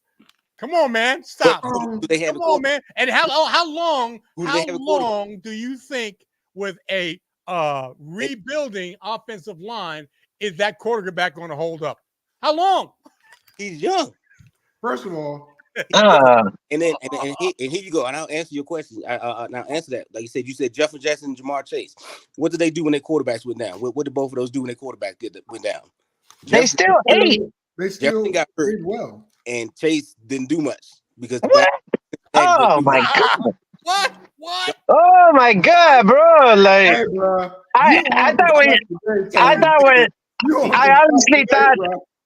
honestly thought when you came in, we were gonna get a level-headed person talking about JJ McCarthy. But I see. You're strictly biased, bro, and you can't think outside of the Michigan stuff. What are you sipping on? The only good thing coming out of the SEC is South Carolina basketball. That's it. Oh, wow. God. Oh, wow. Wow. I'll guarantee you this. Alabama will make the playoff, but will get knocked out in the first round of the new college football playoff. I guarantee you this. Michigan ain't going to make the playoffs. Really? You think so? Yeah. I'll put 100 on it right now. It's 12 teams. The head coach just got suspended for a DUI. I'll put 100 on it right now. We already placed that D-line coach. We replaced that D-line coach. We stole order. The head coach. Who's head coach? Michigan. No, we're gonna pretend nobody heard my comment right now. What's that? No, I heard. I put 100 on it. That they ain't making the playoffs next year. Michigan go 9-3. Hold on. Michigan's toughest game is Texas in week 2. Going to a house. Hold on. I'm gonna take that bet. No, I'm not betting you. I'm betting Tony. Tony. I'm gonna tell you why I'm gonna take it before you offer it again. 1-800. How many people? How many teams? He's always trying to bet somebody. 1-800 gamblers are going to be in the playoffs next year. Oh, God. What? I can't hear you. Next year? Huh? How many teams are going to be in the playoff next year? Oh, that's right, because it expanded. Exactly. Okay, never mind. Yeah. Okay, never mind. Michigan going to playoff is probably a 9. If they go 9-3, they ain't going in the playoffs. I bet you they will. They'll still be in the top 15. If Michigan's losses are to Texas, Ohio State, and potentially, I wouldn't say they're gonna lose USC. That would be the either the 10-2 or 9-3 season is the USC game. But Michigan. Okay, I'll make it even sweeter. Ooh. I'll bet you 100 that USC beats Michigan next year. Oh, you lost your mind. You think Braden Rice is gonna take them all the way? Let's do it. What is you? Braden's in the NFL. He ain't stay. Let's do it. In his draft. Braden is in the draft. Got nobody. Yeah. Who did you have? Let's do it, bro. Let's do it. Reggie Booster got some eligibility back. They can bring him back if they want. It don't matter, bro. It don't matter. I'll tell you this. You want to take it or not? I'll take it. And I'll tell you the reason. Michigan's defense, everybody came back. That means we have a bet. That means we have a bet. That anonymous, Jerry. You ain't saying that about you. You saying it about me. All right, Tony. We on. Yeah, we in Michigan versus USC. Yeah. And I hate to tell you, USC is coming to Michigan, and I think it's in October or late October, early November. That's all good. All that sunshine and playing in the sun ain't gonna work. It's all good. Doesn't Michigan play inside or outside? Come on, man. There's 110,000 people outside of Michigan. I don't know. I don't watch college football. I don't know. That's why you watch women's college basketball. That's why I asked. That's why I asked. Because they play inside or outside. They do everything outside. Okay. That's why Michael Phelps was so great at Michigan. They lose outside too, right? Not at Michigan. They have them last. I don't know. JJ McCarthy was 33-1. Oh God. Okay. I mean, you mean Jim Harbaugh was 33-1? Yeah. No, Yes. Jim didn't coach all those games because Jim missed 3 games last. Actually, Jim missed 6 games last year. Exactly. And then those games that he missed, JJ McCarthy didn't do nothing. You sure 12, Brody. They just ran the ball. Did you watch It's the 12 State teams game? now, Brody. Did you? Oh, smack! Because I was there. Did you see the Rose Bowl? JJ McCarthy didn't do that. Uh, You see that backwards pass he caught and then threw to Roman Wilson, and then the touchdown yeah, to Roman Wilson. yeah, And yeah, I saw it. I mean, everybody gets lucky every once in a while. oh, that wasn't luck. That was supposed to be the SEC's best, wasn't it? Alabama Oh, against. Well, we all know Alabama wasn't at its best this year. Come on. I don't want to hit that. Can't say they were ranked number 4. They only lost 1 game. That was what the committee said they were the best of the best. 12 teams, Brody. tomatoes. It is 12 teams that are in the college football playoff next year. Big Ten They're again. talking about possibly doing 16. Really? Come on, man. Really? Yeah. Yeah. I mean, the Big- Division 2, they do 16. Watered down college football playoffs. Anyway,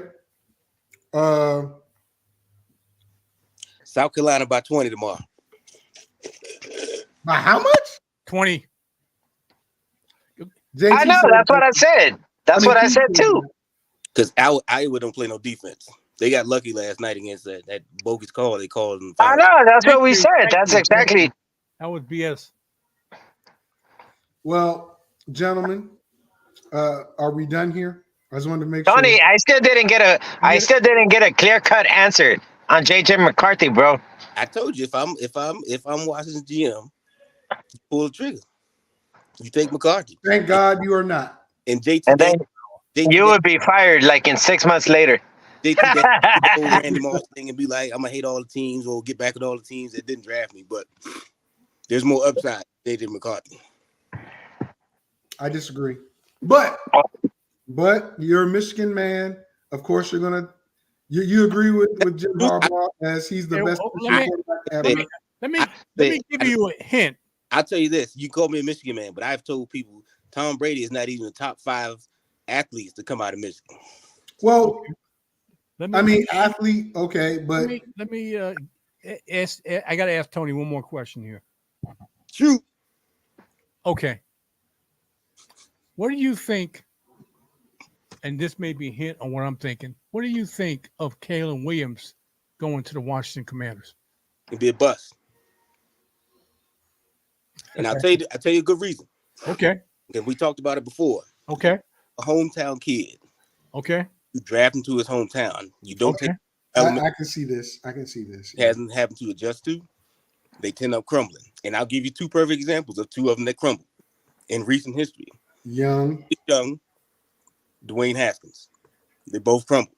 You Yeah. got to take these kids out of their normal element.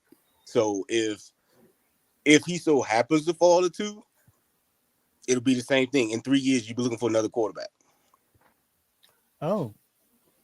Well, Mr. But Caleb Williams, he's been playing outside of DC for the last 3 years, bro. So he already adjusted. I joined the military and spent 20 years in the military. I can guarantee if I went back home to DC, I'm gonna act the same way I did when I was in high school. No, I'm not. I'm not. If you FSP? like Vic, if you move back to your hometown, like move on the same streets you grew up in, you're gonna adapt to the environment that you grew up in. Well, Sherman Circle has become like a $500,000 home area, so I Same can be bougie. Yeah, I can be bougie. house I grew up in DC is damn near $1 million house, and it was a 3-bedroom, 1 bathroom, 2-story house with an unfinished basement. Yeah, And I it's know. We still about- bougie. Yeah, it's bougie now, but again, 1 block away from that house. Yeah, buddy. I know. So again, if you don't take them out of their element and force them to adapt to a new environment, they will crumble. Mr. FSP, you may get your opportunity next week. I mean, So JT is not picking Caleb Williams with the first overall pick. That's what I heard. I That's think what I heard. I don't you think know what? take them. You know what, Mr. FSP? And it takes a while for you to catch a hint. I asked Tony So what do you think about Caleb Williams going to Washington? No, I For a heard you. reason. I For a heard reason. you, and I understood that. You didn't have to say, "Oh, well, Mr. FSP might have his opportunity." I understood what you were doing. Okay. I just don't know who you get in number one. Also add this to it. Lincoln Riley's quarterbacks in the NFL hadn't really panned out. Jalen Hurts. Did he win? Did he got Super Bowl? He got to the Super Bowl. No. He went to the Super Bowl, yes. Did he win the Super Bowl? Oh, my So God. what? How many quarterbacks don't win a Super Bowl, bro? How many quarterbacks don't even go to a Super Bowl, bro? Again. Oh, my God. Tony, Jalen didn't do it. Look, tested, bro. and JT, you'll agree with me. Here are the quarterbacks that Lincoln Riley has put in the NFL. They're all good quarterbacks, bro. Okay, hold on. Let me name them. You got Jalen Hurts. Okay. You got Murray. You got Pro Bowl. And you got Mayfield. Oh, Pro Bowl. You're, Okay. 3 Pro Bowlers. And here's my counter to that Pro Bowl mess. Most people make the Pro Bowl because somebody else decided not to go. Okay. If You you're still gotta have the stats. If you're an all pro, that's one thing. If you make the Pro Bowl, somebody said like every year Josh Allen decides not to go because they got kicked out of the playoffs. They don't have all pros anymore. Somebody like Kirk Cousins ends up making the Pro Bowl. Just because you make the Pro Bowl don't mean you're a good quarterback. That just means statistically somebody put you in a system that got you to the Pro Bowl. The hate is real. Would you take Kirk Cousins the quarterback right now? Yeah, he is. I would. Y'all crazy. I would. Oh, Okay. you crazy. Kirk Cousins is a good quarterback, bro. Kirk Cousins is a good quarterback outside of the 20. But once you get inside the red zone, you might as well just punt. Look at Kirk Cousins' stats. Inside the 20. I'm not going to talk about Kirk Cousins. Because he knows inside the 20, Kirk Cousins will mess Kirk Cousins he has disappointed me. Exactly. Inside the 20, Kirk Cousins will tank your season. Inside the 20. No. What I'm going to say is inside of 4 p.m., he's a genius. Outside of 4 p.m., like you said, outside the red zone, he's good to go. But once you get inside the 20. Well, I can guarantee you if he comes available for whatever reason, I would grab him. For whatever reason. I think everybody, there's going to be a lot of hype around Atlanta because, again, you're in a division that's easily to win. Again, you can go 9-8 and win that the NFC South. The problem is trying to beat a Philadelphia, a Dallas, a San Fran in those later rounds in the playoffs. Wait, I got another question for you, Tony. Shoot. It just came up. This dude. You happen to mention that. Let me ask you a question. How competitive do you think the AFC South is going to be? The compatibility of that division is going to rest on the shoulders of can CJ Stroud get over the sophomore hump that most quarterbacks have. Because you got to think most of these defenses are going to look at all this tape from last year and be like, all right, this is how we stop it. Now, Tennessee, they're rebuilding. So you can just pretty much count them. I'm not going to say 0-17, but you can count them no more than 4 wins. Vic. Keep going, I want y'all to remember. Hold on. I want y'all to remember Keep going, what he Tony. has been saying all day, though. Keep He's going, been Tony. on some stuff all day. So going, I'm Tony. going to take that with a grain of salt. Keep going, Tony. Jacksonville is going to look to get back to where they were 2 years ago. I forget most of the work or most of the all-season trades they've done. But, yeah, it'll be between Jacksonville and Houston and then the Colts. The Colts are the Colts. So from a competitivity standpoint, I think they'll get 2 teams in the playoffs, but neither will make it beyond the second round of the playoffs. Let me put it this way. What is the most competitive division in the all NFL? What does that got to do with anything? Nobody asked the question. I'm asking a question, okay? I thought you were trying to get a follow-up or some crap. Well, I think most of them are even now because like each division now has 2 teams that are dominant and 2 teams that suck. I will say if I had to pick the most competitive division, and this is going out on a limb because we don't know what the Chargers are going to look like, and everybody knows Denver is pretty much rebuilding. I would say the most competitive just because of the history of them being competitive. It'll be the AFC West because the Raiders are more than likely going to surprise a lot of people this year. And the Chargers, depending on what Jim Harbaugh and that coaching staff does with Herbert, they could surprise some people. And then, like, everybody knows Denver is tanking. Like, Sean Payton should just fire himself. But I think the AFC West is probably the most competitive division out there because the AFC East is pretty much Miami's to take because Buffalo's going to falter. The AFC North is Baltimore and Cincinnati. Pittsburgh, even with Russell Wilson and Justin Fields, Pittsburgh's not going to make a dent in the playoffs unless their defense carries them. And then you got the AFC South, like I said, you just got Houston and Jacksonville. And then on the NFC side, like I said, NFC West, San Fran is running that division and nobody's coming close. NFC South, it'll be a battle between Tampa Bay and Atlanta, depending on what Kirk Cousins you get with Atlanta. Up north, again, Detroit should run the table with Green Bay slowly behind them. And then in the NFC East, it's pretty much between Dallas and Philly as Washington and the Giants are trying to rebuild and figure out a way to catch up. Okay. I had to ask. Well, I'm glad Tony is here because we needed to get some laughter from his commentary. Oh, wow. However, he'll be going to Little League shortly, so we understand his mind is not where it's supposed to be. He's wearing a sweatshirt. And, well, you're in Colorado, so it's probably still a little cold. 35 degrees outside with 50. Yeah. So I'm going to take it back. But I understand he might be in that sticky, icky, because he is in Colorado. And some of his comments are just a little off. They're not the Tony comments. All right, record this show in 5 years from now. We look at this draft. Oh, the show's already recorded. We look back at this draft class, and we'll see Caleb Williams, overrated. JT Daniels, too small for the position. Jaden, not JT. Jaden. Either way, the LSU quarterback, too small for the position. Drake May went to UNC, so you might as well just plug in JJ McCarthy, 3 Super Bowl wins. No, he don't get 3. But he'll have the greatest opportunity between the top quarterbacks. The top 5 quarterbacks between May, Daniels, McCarthy, Williams, and Nix.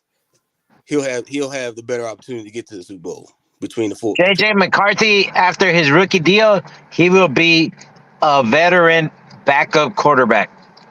Woo. Well, you know what? In the league. I got something off subject here that I got to ask Tony again. Jeez, dude, I'm trying to end the show. I got it. Yeah, I gotta go. I got to ask him real quick off subject. All right, I'll give you a quick answer. Are you in the 3rd or 4th district, congressional district? I think it's the 3rd. Okay, that's all I asked. What is that going to do with anything, though? I told you it was off subject. I'm saying that, but what does that have to do with anything? We trying to get Lauren Boebert. Yeah, we trying to get Lauren Boebert out of Congress too. Yeah. Oh, do that thing. Do that thing. Do that thing. That's why I asked. Was he in the 3rd or 4th district? Yeah, we're in the 3rd. The 4th is at Eastern Plains of Colorado, where it's pretty much like driving through Kansas. I gotta go, fellas. All right, later, Q. Love you, brother. Peace. Later, Jerry. Later, Tony. Michigan, USC. I got you. It's on. Later. All right. With that being said, anything else, Jerry, on my show that I'm trying to end since you're not doing your show tomorrow? Nope. I got all my questions answered. I appreciate it. All right. Thank you very much. We're gonna get a blood sample from you, Tony, because you've been on some wee stuff today. You're on that Boebert, whatever you done Boebert on. Those are the type of comments you've been making. But anyway, I'd say another one you think may be off the wall. We talk like Jerry was talking about big running backs. And again, I'm a Michigan guy. While Corum doesn't have the top end speed, I love Corum, dude. Corm is going like JT is saying. Corm is going to be one of those backs that make a name for himself in the NFL because he plays in between the tackles and he's a bruiser. Not big enough. His problem is he's only 5'8", but he's 225 pounds. He's not big enough. At 225, he will be. He's not big enough. He can't keep up. I'm telling you. Let me put it this way. He'll go against non-NFL players, which a lot of college players are. But when you go to the big boys league, you got to have big boy size, and he doesn't have it. I'm sorry. He's a change of pace back or a special teamer. That's it. No, he's not. JT. No, he won't be. He's not a special teamer. He, like I said, he didn't have that breakaway speed. I think he ran a 4.5 at the combine. So he doesn't have breakaway speed to be a special teamer. But if you want a back that's going to get you 3 to 4 yards of carry and the bruiser defense, especially in the third and fourth quarter, that's him. He going to make a name for himself. I guarantee it. Absolutely. Okay. I'm with you on that. Okay. He's not the breakaway speed guy. You so. Remember, I told you so. That's all I can say. I remember what you guys said. I want you to remember what I just said. This is how they see him in the NFL. No one said that's not how they see him, but that's not how we believe he's going to perform. That's the difference. That's how you see him. You see him as a power back. When he comes to the big boy league, it's a whole different story. I'm telling you, it's a whole different story. I would tell you, he's not somebody you can take on head up and win every time. Yeah, like the NFL wants these players to do now. Of all the you talk about the big boys in college football. Which conference in the last 20 years has been the more dominant running conference? Oh, you know the Big Ten. It's been the Big Ten. So he's prepared himself to play. Harbaugh prepared him to play. Derrick Henry, if you would have put Derrick Henry in the Big Ten offense, he would have flourished almost as much, depending on the offensive line. If you put Corm in the SEC offense, he'd have had 200 catches a year because that's the way their defenses are set up. You know what I'm saying? Okay, but like I said, remember what I said. I remember what you guys said. With that being said, I want to thank everybody for coming on. I want to thank Tony for his ooh-wee moments. Hey, I know you got some Powerball tickets. Get me in on those. I'm trying. I did get some Powerball tickets. I'm trying to get that 1.6 bill. I'm trying, brother. I'm gonna get some more today. I hit the Powerball the other day, so I got $12. You got 12 more than I did. But with that being the case, gentlemen, appreciate you. I love you. Hopefully I see you next week. For those that are watching, hope to see you next week. Chris, Brody, who else was in the chat? Everybody that was in the chat. Thank you for tuning in. We love you. Yep. We got to say one more thing. This show is brought to you by one more time. And then we're going to get out of here. This show is brought to you by Hey Hero, don't be a zero. 15% military discount. Visit 624coffeecompany.com for more info. Visit the website, verify status, stop drinking dirty water. You deserve great coffee for great people. That's 624coffeecompany.com.